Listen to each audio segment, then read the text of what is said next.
Hey cats, it's your midsole man, EDDBUD here, with the newly released PUMA DEVIATE NITRO Elite 3 coming crashing in like a cat amongst the pigeons. I aim today to give you some direct comparisons against this shoe with some of the other top contenders. Up against the Vaporfly 3 from Nike, the SAUCONY ENDORPHIN Pro 4, and the absolute banger ASICS METASPEED Sky Paris. How does the new cat on the block hold up against these cushioned competitors? Let's find out.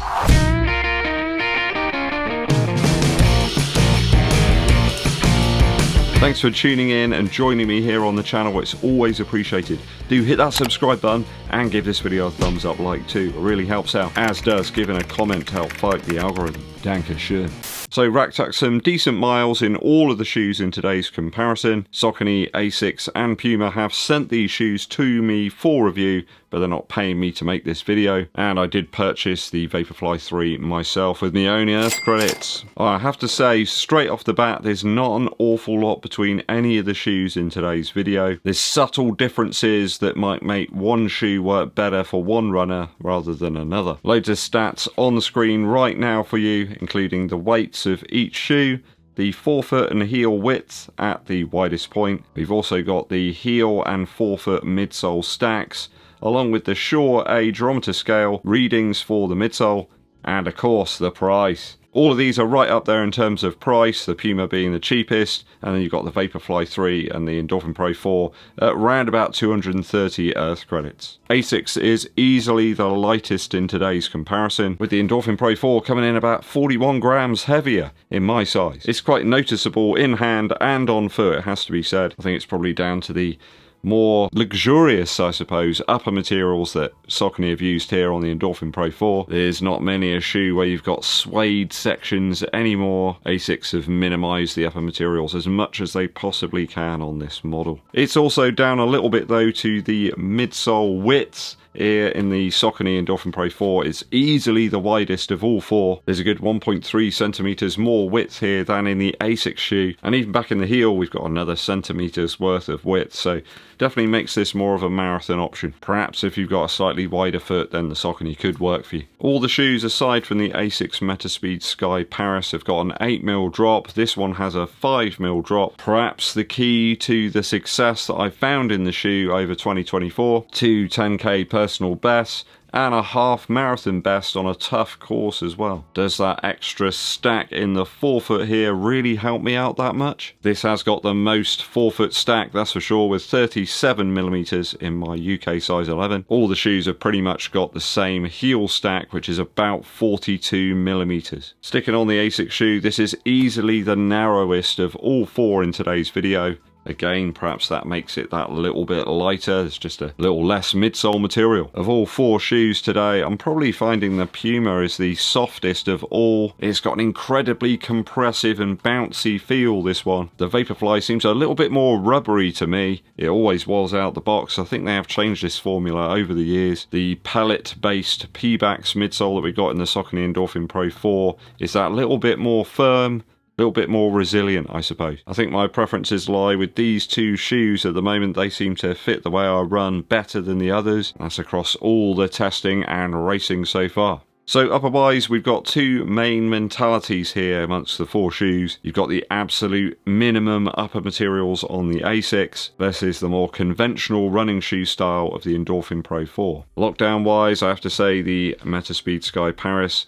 with its perforated laces here, really do the trick and work well every time. I found the offset lacing on the Vaporfly a little bit hit and miss, and this toe box very, very baggy. Just seems a little bit too voluminous, a little bit too high. Maybe it's just my pair, I don't know, but it really was a bit of a problem for me. I switched out the laces on my Saucony ENDORPHIN Pro 4 to something with a little bit more firmness, I suppose, and that worked a treat. I mean, the suede, it's luxurious, it's quite comfortable, and I really like the stretchy knit tongue material that's on the Saucony as well. I think the Puma, though, represents the best middle-of-the-road approach. Tongue length is decent here, the lace is slightly flexible, but the upper is supremely breathable and very light. They've weight relieved it where possible, though it doesn't feel sort of too overtly minimalistic, I suppose. Certainly super breathable and an evolution of the model in every way. If I had to rank them, it's a little bit of a tough choice really. I think if you like a narrower nature in your race shoe, then the ASICS or the PUMA model will be best. The upper on the Vaporfly is probably my least favourite if I've got to be brutally honest. And I think if you want a plush marathon racer, perhaps you could even train in, I suppose, the Saucony Endorphin Pro 4 is where it's at. Right, let's look at the midsoles now. I guess it's almost like the Shaw SM58 of race shoes now. Bit of a niche joke, but I'm sure some of you will get it. Highly compressive, light and airy Vaporfly 3. Certainly a favourite amongst runners. You see everybody lining up at the start line in pairs of these. Though it has been out for over a year now, and I think a lot of other brands have caught up. I found it good for like shorter distances. But when you got something now like the PUMA Deviate Nitro Elite 3 that's lighter than this one and cheaper, it really is sort of the unicorn of midsoles. Mega cushion and a bit of a cheat code really. Even when you've got very tired legs, this one just seems to push you on. Lots of compression and propulsion too, but the comforts there are almost any sort of effort level. I've ran at all sorts of paces in this one, and I'm really enjoying it so far. 10-mile effort today, and as you can see, roundabout marathon effort, and also some 100-meter reps later on. I did some half marathon paced running in this one too in a previous session, and everything feels good in it. At no point did I sort of think today, oh, I had the wrong shoe on, this just isn't working. It simply just laps it up like a hungry kitten. I'm finding the foam as well, this Nitro Elite stuff on the Puma shoes, just that bit more durable. In the Fast R2, it's just really exceptionally durable, no tearing, no creasing. This one was used all over winter and it showed no signs of degradation whatsoever. Handles the pace as well, pretty much like the Metaspeed Sky Paris, though I think I'd probably fit this one into the race shoe or premium training category. The Flight Foam Turbo Plus here isn't as durable as Puma's offering. There's some breakdown, there's some tearing to the foam. It just starts getting ripped up. There's so much exposed foam here that it's gonna happen, especially in this 4-foot area. It's literally just flaking away here. I'm getting close to 100 miles in this one. It's sort of the model I want to stash away and use just for racing. I mean, I've had some great results in it between 10k and the half marathon distance, but the foam just isn't as durable as the rest of the bunch. So I wouldn't recommend using it for daily training. Keep it, you know, aside in your glass case. The Saucony for me feels much more like a marathon shoe now. They've tuned it for that. There's other shoes in the Saucony range you can use for those shorter distances, certainly. You've got that additional surface area, there's some more supportive elements here, and I think you could use this in training as well. It's not going to break down, you don't need to worry about the foam splitting or tearing. Just seems to stand up to the test of time that little bit better than some of the other shoes. That could be your top priority if you're going to splash a lot of cash, which these shoes are. You want some versatility, you want some durability, something that you can use in your rotation. The Endorphin Pro 4 is really good for that. I have to say the Vaporfly 3 came round this time and it was really good in terms of durability of the midsole. It's still very light, it's still very usable. I found I did some longer, faster sessions in this one and it was absolutely fine. I've got no tearing or breaking anywhere on the shoe. And it still felt pretty decent up to 100 miles, though I'd suggest it didn't have quite the pop it did out the box. I don't think any of these shoes in terms of the midsole base are great for wider foot runners. If you've got a more voluminous foot, then I think you're probably going to have to look elsewhere. So good all-rounder here in the Puma Deviate Nitro Elite 3. This very much is your race shoe and you'll want to baby it a little bit. And again, sort of decent all-round ability here. Slightly better durability on the Endorphin Pro 4. You can't discount the Vaporfly 3 in terms of the midsole just yet. Outsole-wise, Puma grip is absolutely where it's at. Heaven knows what they make this stuff out of, but it just seems to improve over time and it never, ever tears away or starts to wear down. Excellent traction here in terms of cornering and on toe off. Though Saucony have improved the outsole rubber on the Endorphin Pro series no end. It's more aggressive this time. It really does feel like toe off's improved. The outsole rubber on the Pro series was always a little bit of a bugbear. It's certainly much better this time around though, so don't worry if you've had problems before. Perhaps if you're running in a more varied climate or across some different surfaces, in some rain too, then the Endorphin Pro 4 could really work well. Outsole wise, the Vaporfly 3 was actually really great this time around. Only minimal wear to the lugs at the front of the shoe and absolutely no wear whatsoever back here in the heel. So very impressive. The ASICS though showing a lot of signs of wear and abrasion.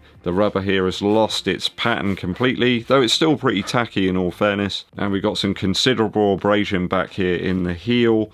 It has lost the pattern almost totally back here on the medial side. The sections of exposed midsole as well have taken a bit of a pounding. I've got some wear and tear, so that is something to consider when you've got a very soft foam. It's going to take the brunt of the pounding of the road. Gotta be honest, it still feels very comfortable and stuff. There's no major issues with this one, but I do wonder how long that will last. If you're looking at any of these shoes and you're hoping to get like 300 or 400 miles out of them with them still being at their best, then it just isn't going to happen, people. I think you can probably get a good couple of 100 miles out of them before bits are going to start falling off and the midsole is going to start to dull a little bit. It's not going to be what you had straight out the box. Value wise, the Puma being the cheapest model here at £195 in the UK easily represents the most usable, best value option. You got a superbly comfortable midsole and durability is going to be on point if it's anything like the Fast R2. So that would be my main recommendation if you can only shell out for one shoe. I think it will serve you well for training and racing, though if marathon stuff is your main goal,